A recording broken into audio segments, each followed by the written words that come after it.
నమస్తే, welcome to BRK. నేను పద్మ. మనతో పాటు స్టూడియోలో ఉన్నారు ప్రముఖ ఆధ్యాత్మికవేత్త, ఆస్ట్రాలజీ, వాస్తు నిపుణులు బ్రహ్మశ్రీ నానాజీ పట్నాయక్ గారు. వారిని అడిగి మనకున్న సందేహాలన్నింటినీ కూడా నివృత్తి చేసుకునే ప్రయత్నం చేద్దాం. నమస్కారం గురువుగారు. శ్రీమాత్రే నమః. గురువుగారు, ఆదివారం పుట్టిన వారి లక్షణాలు ఏ విధంగా ఉంటాయి? వారి జీవితంలో ఎలాంటి పరిణామాలు ఉంటాయి? వారి స్వభావం ఏంటి? అసలు ఏ విధంగా ఉండబోతుంది అనుకోవచ్చు అంటారు? అయితే ఫస్ట్ ఆఫ్ ఆల్ ఏంటంటే అమ్మ, వార ప్రభావం ఉంటుంది, ఉండదని కాదు. వాళ్ళు ఆ లక్షణాలు ఖచ్చితంగా వస్తాయి. కాకపోతే దానికంటే ముఖ్యంగా లగ్నము అంటారు. అంటే వారు ఏ లగ్నంలో పుట్టారు, ఆ లగ్నానికి ఏ గ్రహాలు ఉన్నాయని కూడా చూసుకోవాలి. అయితే ఇక్కడ వారం కనుక చూసుకున్నట్లయితే, మీరు ఆదివారం అడిగారు కాబట్టి వారానికి అధిపతి రవి. రవి లక్షణాలు ఎక్కువగా ఉంటాయి. రవి లక్షణాలు అంటే ఏమిటి? వీళ్ళకి కొంచెం హెల్త్ మీద కాన్షియస్ ఉండడం, కొంచెం అధికారికంగా ఉండడం, అడ్మినిస్ట్రేషన్ క్వాలిటీలు ఎక్కువగా ఉండడం, కనుసైగలతోనే అవతల వాళ్ళని రూల్ చేసేటువంటి తత్వం ఉండడం, కొంచెం అంటే మరీ కింద పడిపోతున్నా సరే వీళ్ళు, అంటే నేను అనేది ఏంటంటే యూనిక్నెస్ ఎక్కువగా ఉంటుంది వీళ్ళలో. యూనిక్నెస్ ఎక్కువగా ఉండడం. అలాగే సహజంగా ఆదివారం పుట్టిన వారికి మీరు చూసుకున్నట్లయితే వాళ్ళ శరీర తత్వం కూడా కాస్త వేడి ఎక్కువగా ఉంటుంది.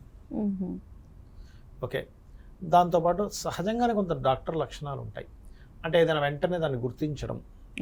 కొంచెం రాజకీయ నాయకులతో వీళ్ళకు ఉండేటువంటి సర్కిల్ కూడా కొంతవరకు ఎలా అంటే కొంచెం బాగా లైఫ్లో కొంచెం రెప్యుటేటెడ్ పర్సన్స్తో కనెక్టివిటీస్ ఉండడం, ఇవి ఎక్కువగా ఉంటుంటాయి అన్నమాట ఆదివారంలో పుట్టినటువంటి వారికి.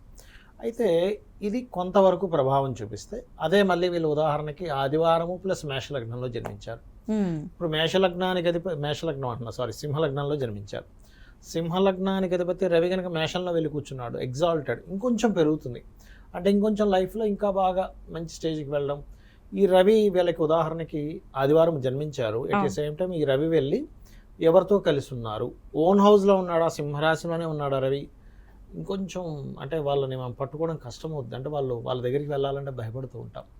అలా కాకుండా కుజుడితో కలిసి ఉన్నాడు, ఇంకొంచెం కోపం ఎక్కువగా ఉంటుంది. అంటే ఏంటి, ఒక అగ్నితత్వ గ్రహము దాని యొక్క ఎనర్జీస్ని ఎంత పెంచుకుంటుంది అనే దాని మీద ఉంటుంది.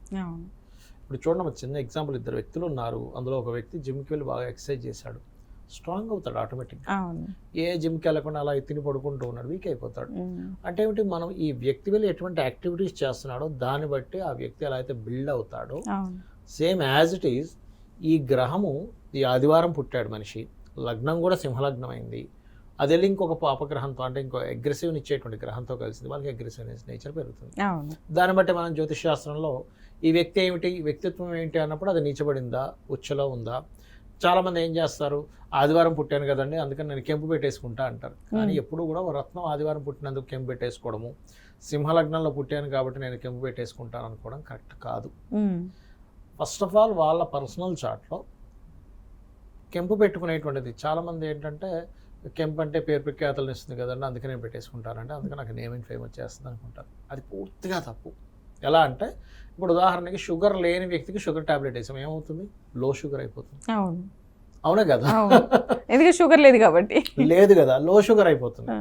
అదే షుగర్ ఉన్న వ్యక్తి చక్కెర తింటే పెరిగిపోతుంది, హై షుగర్ అవుతుంది. అంటే ఏమిటి, ఫస్ట్ మీకు ఏం కావాలో అది వేసుకోవాలి, అది మీరు మెయిన్గా తీసుకోవాలి అక్కడ. ఇప్పుడు ఏమంటే నాకు షుగర్ లేదు కాబట్టి షుగర్ టాబ్లెట్ పనికి వస్తుంది అనుకుంటే అది తప్పది, తగ్గిస్తుంది, అలాగే కెంపు ఎవరు పెట్టుకోవాలి? ఎందుకంటే రవికి కెంపుకి సంబంధం ఉంటుందండి. ఎవరి జన్మజాత చక్రంలో అయినా వాళ్ళకి రవి శుభుడే అయ్యి బలం తక్కువగా ఉన్నప్పుడు ఒకటి పెట్టుకోవాలి కెంపు, గుర్తుపెట్టుకోండి. రెండవది, ఆల్రెడీ వీళ్ళకి గవర్నమెంట్ జాబ్స్ యోగం ఉంది జన్మజాతకంలో, రవే గవర్నమెంట్ జాబ్ ఇస్తున్నాడు. ఎందుకంటే ఆదివారము పుట్టిన వాళ్ళకి మ్యాక్సిమం గవర్నమెంట్ జాబ్స్ రావడానికి ఛాన్సెస్ కొంచెం ఎక్కువగా ఉంటాయి అందరికంటే కూడా. అధికారులతో కొంచెం స్నేహం ఎక్కువగా ఉంటుంది. అయితే ఈ రవి బాగుండాలి. ఇక్కడ ఎంతసేపు ఆదివారం పుట్టానంటే నాకు అధికారులు అందరూ బాగుంటారు అనుకుంటే కాదు. ఆదివారం పుట్టినటువంటి రోజు అధిపతి బాగుంటేనే మళ్ళీ అవన్నీ కూడా, బాగోకపోతే వాళ్ళతోనే ఇబ్బంది కూడా ఉంటుంది. అంటే ఇక్కడ మనం అర్థం చేసుకోవాల్సింది ఏంటి, ఆదివారం పుట్టాము అంతా బాగుంది అంటే రైట్, నా సన్ బాగున్నాడు, నాకు అధికారులతో బాగుంటుంది, తండ్రితో బాగుంటుంది, పితృదేవత అనుగ్రహం బాగుంది. ఎందుకంటే పితృదేవతల యొక్క అనుగ్రహం లేదన్నా పితృదోషాలు వస్తున్నాయన్నా, ఇక్కడ సింహరాశి పాడైనా రవి పాడైనా పితృదోషాలు వస్తాయి. పితృదోషం వల్ల ఏమిటి అంటే, మీకు జరిగేటువంటి ముందు మనకి చూడండి వంశం యొక్క అభివృద్ధి ఆగిపోతూ ఉంటుంది. అలాంటప్పుడు చాలామంది చేసే మిస్టేక్ ఏంటి, అయ్యో పితృదోషం ఉందన్నా కానీ కెంపు పెట్టేసుకుంటా అంటే, అలా పెట్టుకోకూడదు. వాళ్ళ పర్సనల్ చార్ట్లో ఒకవేళ రవి ధనాన్ని ఇచ్చే కారకుడు, ఆరోగ్యాన్ని ఇచ్చే కారకుడు, సక్సెస్ని ఇచ్చే కారకుడు, ఉద్యోగాన్ని ఇచ్చే కారకుడు అయినప్పుడు మీకు అందులో బాగుంది, భాగ్యాన్ని ఇస్తున్నాడు, అప్పుడు మీరు ధరించాలి. అలా కాకుండా ఏదో రవి అన్నారు కదా, నేను ఆదివారం పుట్టాను కదా, పోయి కనిపెట్టేసుకుంటాను. దీనివల్ల ఏమవుతుందంటే ఇందాక నేను చెప్పిన ఎగ్జాంపుల్ లాగా షుగర్ లేని వ్యక్తి షుగర్ ట్యాబ్లెట్ వేసేసుకున్నట్టుగా ఇంకా షుగర్ రాదేమో అనుకొని ఉన్న షుగర్ తగ్గిపోద్ది. ఇలాంటి మిస్టేక్స్ చేయకూడదు, గుర్తుపెట్టుకోండి. అయితే ఆదివారం పుట్టిన వారికి ఎక్కువగా సూర్య నమస్కారాలు చేసుకోవడము, సూర్య ఆరాధన చేయడము, సుదర్శన హోమం చేయించుకోవడము, అదేవిధంగా రోజు సూర్యుడికి అర్ఘ్యం, అందరూ వదలాలి సూర్యుడికి అర్ఘ్యం అనేటువంటిది. కాకపోతే ఆదివారం పుట్టిన వారికి మరింత బలాన్ని ఇస్తుంది, ఎందుకంటే ఆ వార అధిపతి కదా. అలాగే వాళ్ళకి సూర్యుడు బాగున్నాడు అనుకోండి, సూర్య హోరల్లోనే వాళ్ళకి బాగా కలిసి వస్తుంది. మనకి రోజుకి ప్రతి హోర 3 సార్లు రిపీట్ అవుతుంటుంది, కొన్ని 4 సార్లు కూడా రిపీట్ అయ్యి ఉంటాయి. 3 సార్లు రిపీట్ అవుతున్నప్పుడు వాళ్ళకి ఏదైనా ముఖ్యమైన అంశం ఏదైనా చేయాలి ఇంట్లో, ఇప్పుడు ఒక నిర్ణయం తీసుకోవాలి, అప్పుడు సూర్యహోర బాగా పనికొస్తుంది. ఈ హోర విజ్ఞానం వేరే. మళ్ళీ సూర్యహోరల్లో ఏం చేయాలని చెప్తుంది శాస్త్రము అంటే, నువ్వు ఏదైనా ఒక గవర్నమెంట్ వ్యక్తిని కలుస్తున్నావు, గవర్నమెంట్ పనులు అవ్వాలని వెళ్తున్నావు, సూర్యహోరలో చేసుకోవచ్చు. లేదా తండ్రికి సంబంధించిన కొన్ని పనులు చేయించుదాం అనుకుంటున్నావు, సూర్యహోరలోకి చేయొచ్చు. రాజకీయ నాయకులను కలుస్తున్నావు, సూర్యహోరలో మీరు పని చేసుకోవచ్చు. అంటే సూర్యుడి యొక్క శక్తి ఎంత బాగుంటే మీకు అంత అధికారాన్ని, అంత హోదాని, అంత పేరు ప్రఖ్యాతల్ని ఇస్తుంది. సో సన్ బాగున్నాడు, ఆదివారం పుట్టాడు ఆ జాతకుడు, ఖచ్చితంగా పేరు ప్రఖ్యాతలు చక్కగా తెచ్చుకుంటాడు. అదే సన్ వీక్గా ఉన్నాడు, ఆదివారం పుట్టాడు కానీ పెద్ద పేరు ప్రఖ్యాతలు రావట్లేదండి, సూర్య నమస్కారాలు చేసుకోండి. ఆయన డే లార్డ్ ఎప్పుడైతే స్ట్రాంగ్ అయ్యాడో ఆటోమేటిక్గా వాళ్ళ లైఫ్ అద్భుతంగా ఉంటుంది.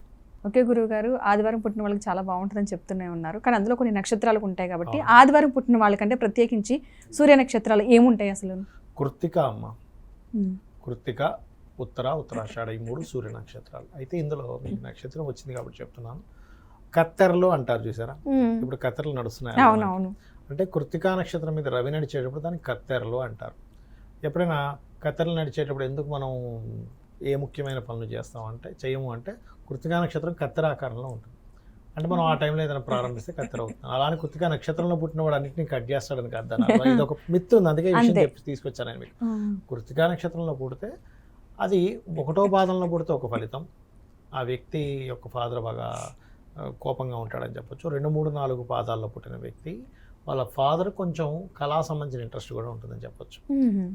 అలాగే ఇప్పుడు కృత్తికా కాకుండా ఉత్తరాషాఢ పుట్టారనుకోండి, ఉత్తరాషాఢలో ఉత్తరా నక్షత్రంలో పుడితే వాళ్ళ ఫాదర్కి ఏదైనా బిజినెస్ ఇంప్రూవ్మెంట్స్, ఎందుకంటే son is the father car. అలా కాకుండా ఉత్తరాషాఢలో పుడితే ఫాదర్ కొంచెం ఎంతైనా సరే లైఫ్లో అప్ అండ్ డౌన్స్ బాగా చూస్తారనొచ్చు. సో ఇక్కడ ఏంటంటే ఆ నక్షత్రం పుట్టడం ఒక ఎత్తు, ఆ నక్షత్రంలో రవి ఉండడం ఒక ఎత్తు. రవి కనుక ఈ నక్షత్రాల్లో ఉంటే ఫాదర్కి ఈ లక్షణాలు వస్తాయని మనం చెప్పొచ్చు. ఓకే గురుగారు, గొప్పగా వివరించారు, ధన్యవాదాలు. శ్రీమాత్రే నమః.